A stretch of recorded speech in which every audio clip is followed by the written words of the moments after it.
Good morning. Our group would like to express our genuine appreciation to this Dr. Siti Sawari binti Abdullah, our lecturer for AAT20603 Financial Corporate, for continuous guidance, support and encouragement throughout the completion of this assignment on raising capital through crowdfunding. We are very grateful for the opportunity to learn and explore crowdfunding in depth, including its background, advantages and disadvantages, legal aspect, accounting treatment, taxation issues, and important supporting entrepreneurship and Malaysia economic growth.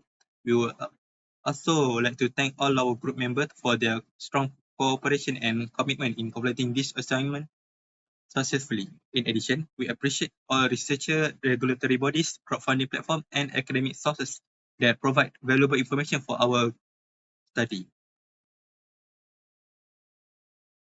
I will explain the four main types of crowdfunding, which are donation, reward, equity, and debt crowdfunding. First, donation crowdfunding is a type of funding where contributors give money without expecting any financial return. It's commonly used for charitable purposes such as disaster relief, community support, or helping people in need. In this case, donors contribute simply to support a cause or idea. Second, reward crowdfunding is where individuals contribute money in exchange for reward. The reward is usually related to the product or service offered by the business. This type of crowdfunding is especially useful for startups because it allows them to test their product in the market while raising funds at the same time. Third, equity crowdfunding allows investors to invest in a company in exchange for ownership shares. This means contributors become partial owners of the business and may receive return in form of dividend or capital gain if the company performs well. It is commonly used by entrepreneurs as an alternative to venture capital funding. Last, debt crowdfunding involves borrowing money from investors with an agreement to repay the amount within specific time period, usually with interest. Unlike equity crowdfunding, the business does not give away ownership but instead treats it as a loan. In conclusion, each type of crowdfunding serves different purposes depending on the need of the business or the cause being funded. In this section, I will explain the similarities and difference between crowdfunding and traditional fundraising method.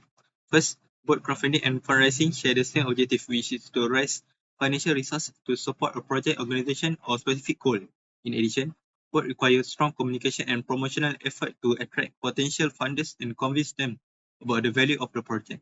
However, there are several key differences between them. In terms of nature, crowdfunding involves a large number of individuals contributing small amount of money, while traditional fundraising usually depend on a smaller number of major donors, investors, or financial instruments. In terms of process, crowdfunding is mainly conducted online through digital platforms and social media, whereas traditional fundraising involves formal procedures such as proposal, negotiation, and approval.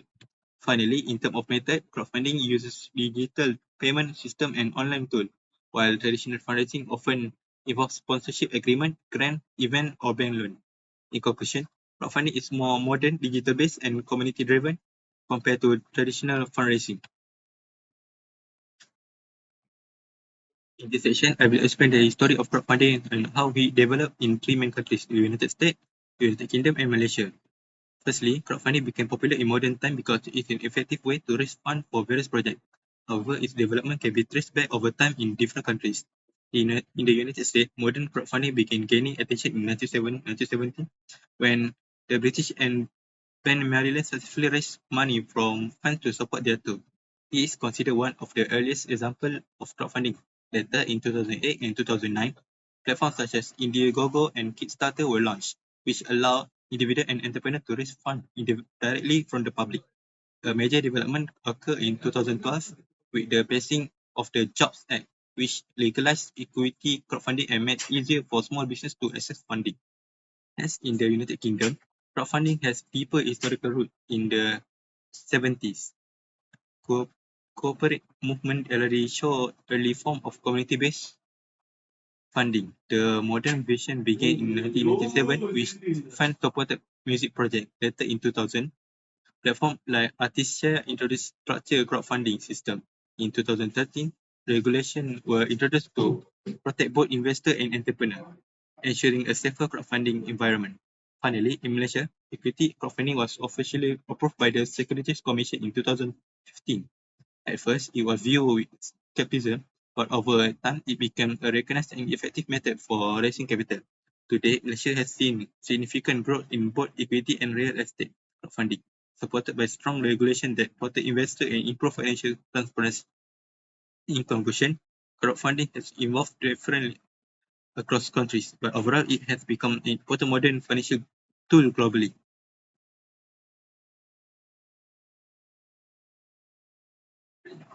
Hi, my name is Davin. My metric number is A24B3777. Today I'm going to be present about the crowdfunding models and advantage and disadvantage of crowdfunding. Firstly, for crowdfunding can be divided into four main models. Each of the models has a different functions. Firstly, the donation-based crowdfunding is when people giving money without expecting any returns.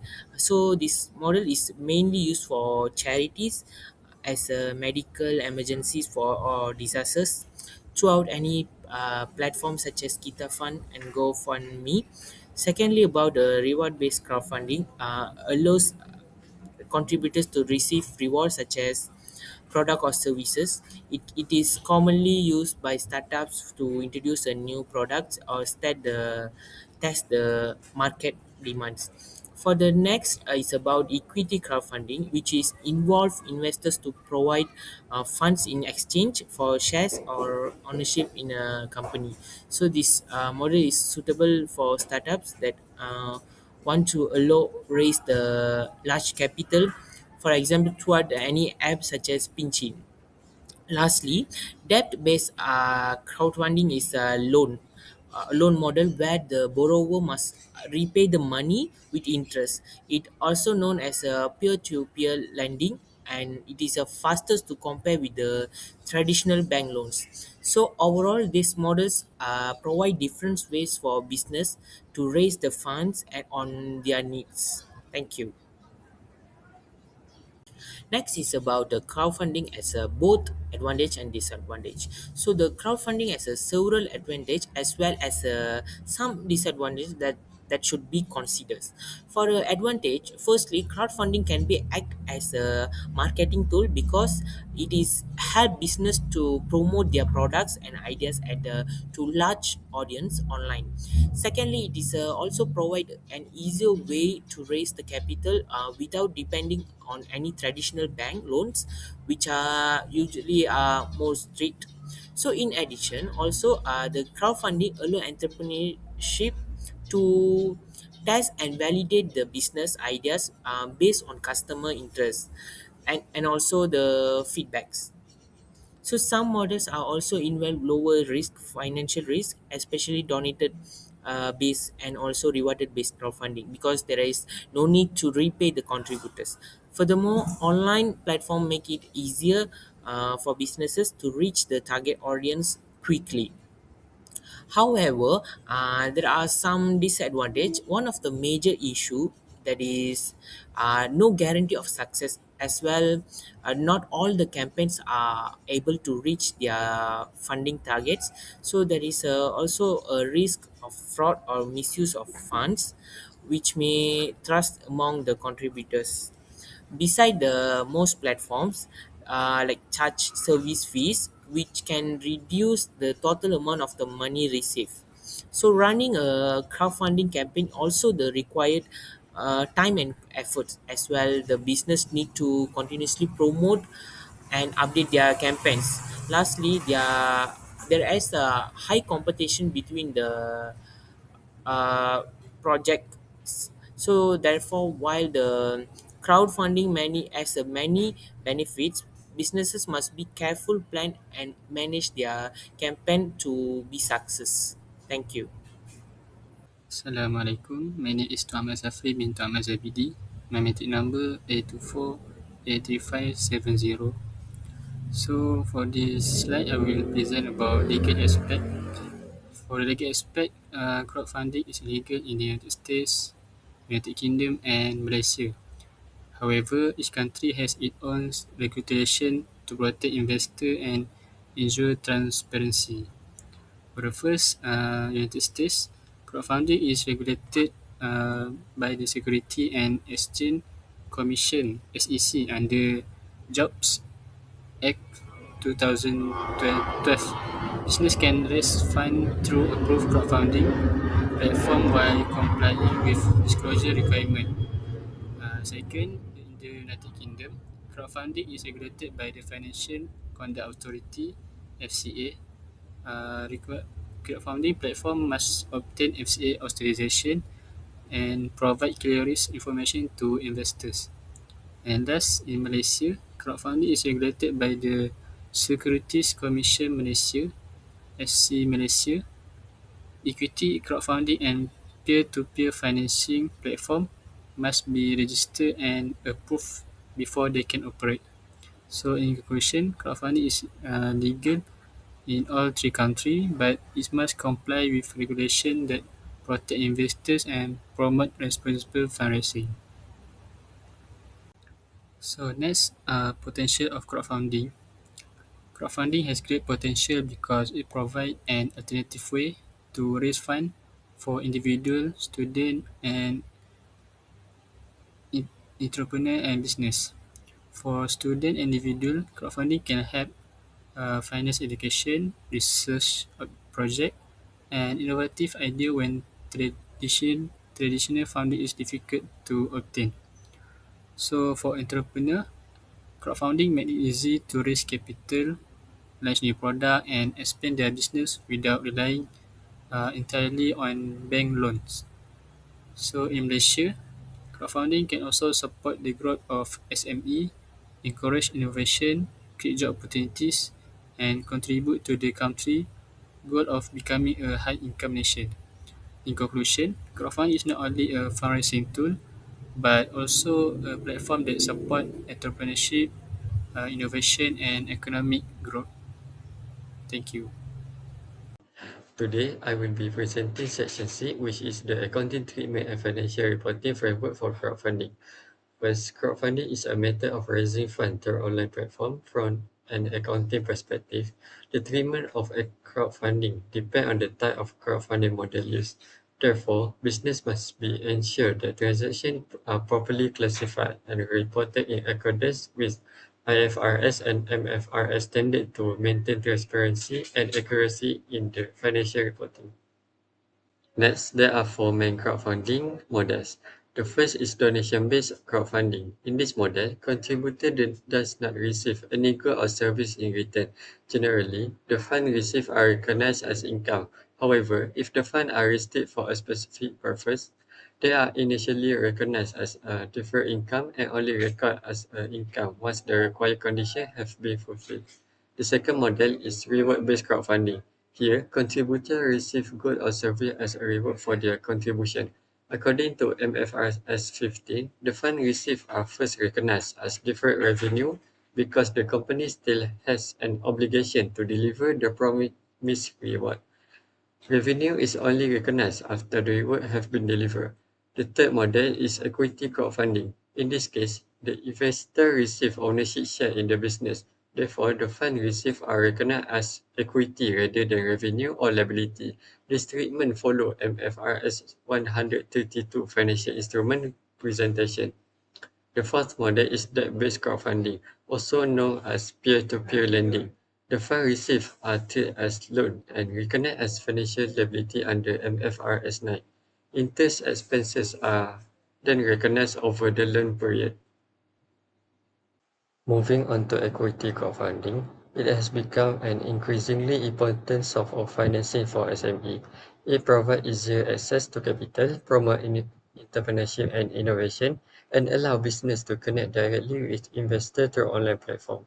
However, there are also risks including information asymmetry and investor protection concerns, which require proper regulation and transparent reporting.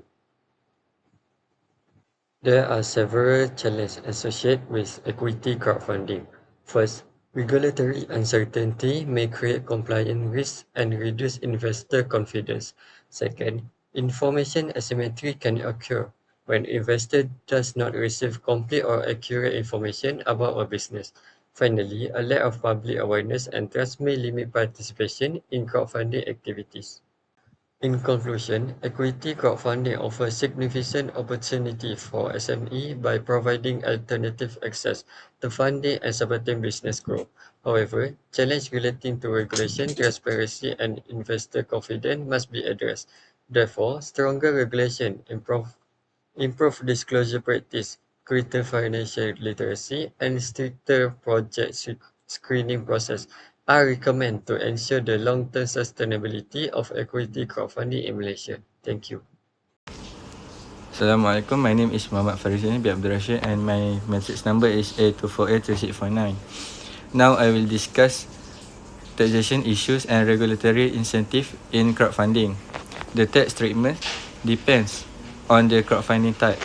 Donation-based funds are generally not taxable, while reward-based crowdfunding is treated as business income and subject to tax.